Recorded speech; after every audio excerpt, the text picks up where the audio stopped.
Well, hello, my friends.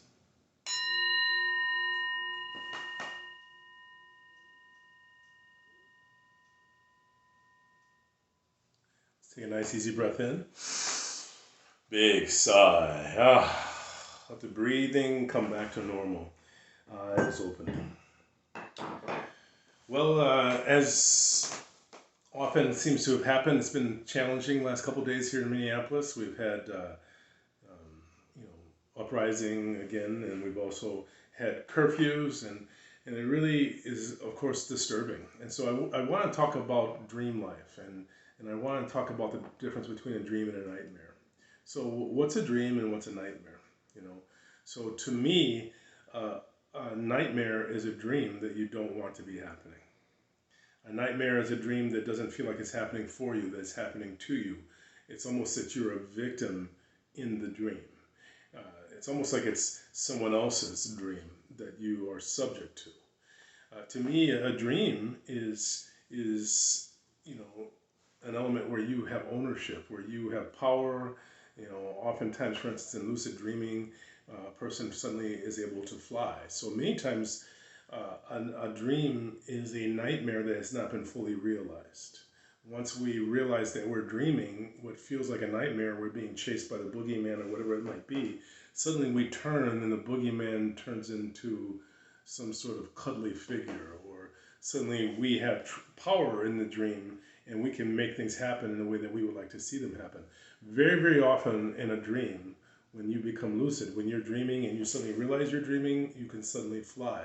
The rules of physics in that world no longer apply to you. It applies to everyone else in the dream but you. And that is because the dream is built around you. The dream is not happening to you, it's happening for you.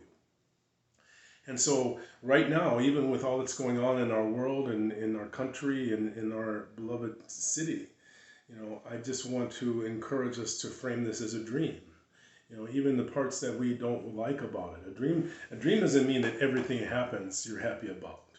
It just means that you begin to understand that you're more powerful than you ever dreamed in the midst of that situation. And so, again, suddenly we can do things that we never would have anticipated. So I'm encouraging you to inhabit your dream. Occupy your dream. Make sure that you realize that this is a dream in which you are the most powerful figure. You are the only one in this dream that can change the relationship to it for everyone else. Your relationship to your reality changes everyone's relationship to the reality in your world. So just be aware of that. You would not be who you are right now if the elements that occurred before now hadn't occurred.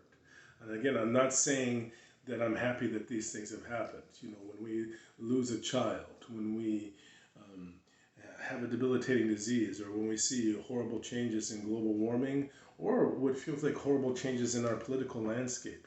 Even in situations like this, you get a diagnosis that is terminal, whatever it might be. I'm encouraging you to inhabit the dream. Own it. It's happening for you, not to you. What can you get out of this that you were meant to have to become who you were meant to be? So I'm going to ring the bell.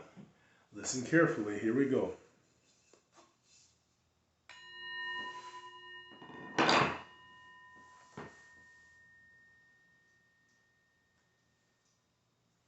So we've said this many times. You can't love your life and hate yourself, and you can't hate yourself and love your life.